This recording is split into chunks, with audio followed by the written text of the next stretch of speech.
In quiet rooms across America, a story unfolds, one rarely seen in headlines. It's the story of growing old, not as a gentle twilight, but as a struggle for dignity and connection.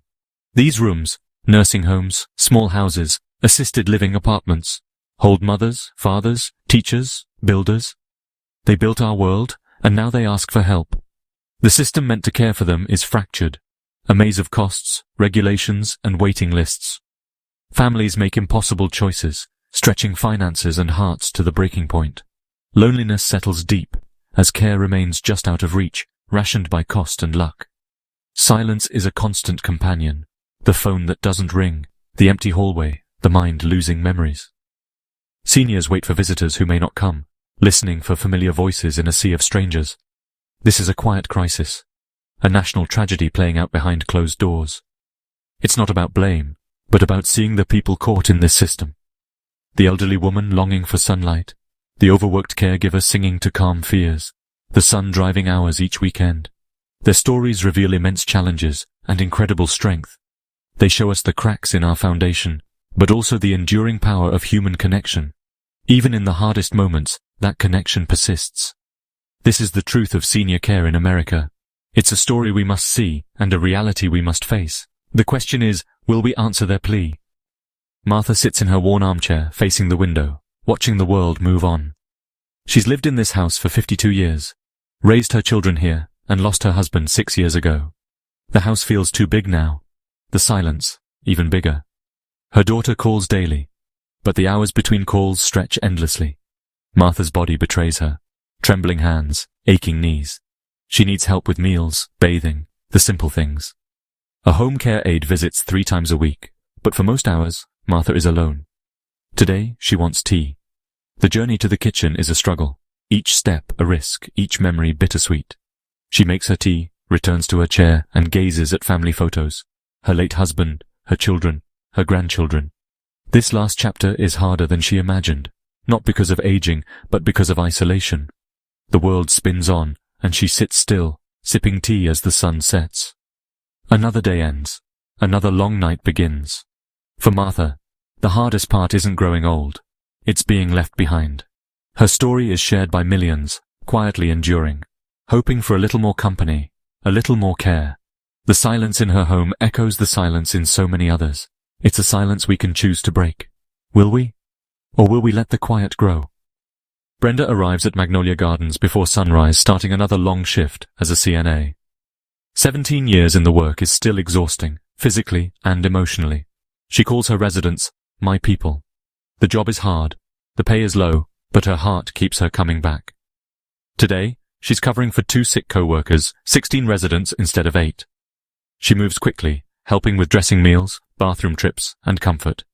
There are never enough hands, never enough time. Brenda works double shifts to support her family, but the emotional weight follows her home. She worries about her residents. Did she remember everything? Did anyone have time to comfort Mr. Charles? The burnout is real, but so are the small moments. A rare smile, a whispered thank you, a hand held in fear. Brenda's compassion is the backbone of the system, even as it wears her down. She can't leave the job at the door, but she gets up and does it again. The system asks too much and gives too little. Yet, Brenda and caregivers like her keep showing up. They do it for love, not money. Their work is essential, but undervalued. Without them, the system would collapse. Their stories deserve to be heard. Their strength deserves our support. The financial reality of senior care in America is harsh. Nursing homes can cost over $100,000 a year, assisted living $50,000 or more. Even a few hours of home care each day quickly adds up. Families drain savings, sell homes, and sacrifice futures to pay for basic care. Many believe Medicare will help, but it covers little long-term care. Most must spend down to poverty to qualify for Medicaid. The result? A 2-tiered system: quality care for the wealthy, anxiety and underfunded options for everyone else. The system punishes those who worked and saved, forcing impossible choices. It's a problem with no easy solution, but one we can't ignore. Senior care's problems are systemic, rooted in decades of underfunding and low Medicaid reimbursements.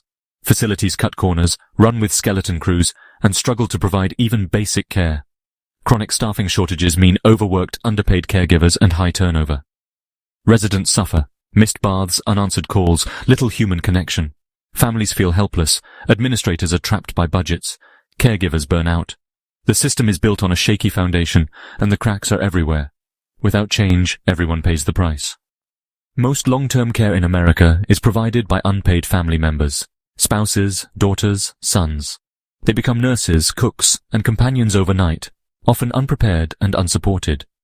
Their labor is valued in the billions, but the personal cost is immense.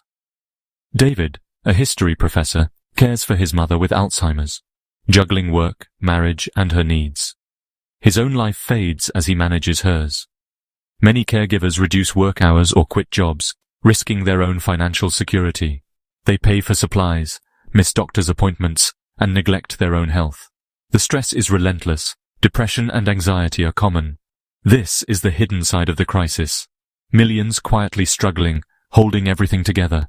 They are the system's safety net, but it's fraying. Family caregivers need support, respite care, training, financial help, and recognition. The burden is too heavy for one person. It's a collective problem, needing a collective solution. Their stories are often invisible, but they are the backbone of care. We must see them, support them, and share the load. The future of senior care depends on it. Ignoring their struggle is not an option. Their sacrifice deserves more than silence. It deserves action. For many families, love alone can't meet the demands of care. The decision to move a loved one into a facility is agonizing, filled with guilt and grief. Families tour facilities, searching for safety and kindness, but often find understaffed, impersonal environments. For seniors, the transition is traumatic. Leaving home, losing independence, surrounded by strangers. Depression and withdrawal are common. The sense of abandonment is real. Families become advocates, visiting often, questioning care, fighting for dignity. Advocacy is another full-time job, layered with worry and exhaustion. They sacrifice savings, health, and peace of mind, yet the system often fails them. Compassionate, person-centered care is too rare. Love is powerful, but it can't fix a broken system or conjure resources that don't exist. This is the painful lesson for millions. The system must change to match the love families give. Until then, families will keep fighting, but they shouldn't have to do it alone. The cost of inaction is measured in heartbreak. We owe our elders and their families better. The time for change is now. Will we answer the call? Amid the crisis, hope emerges. Not from sweeping reforms, but from communities taking action. The village movement connects neighbors to help seniors age in place, offering rides, groceries, repairs, and companionship. It's a simple idea. Neighbors helping neighbors, rebuilding lost community. New care models, like greenhouse homes, create small, home-like settings with high staff ratios and personal attention. Residents are happier, staff turnover is lower, and dignity is restored. Advocacy groups are growing, training families, lobbying for better funding, and demanding accountability. These efforts are small but powerful, showing what's possible. They are seeds of a better future, planted in shared experience. Change starts locally, with people refusing to accept the status quo. Their passion is building a movement for real change. Hope is alive, and it's growing.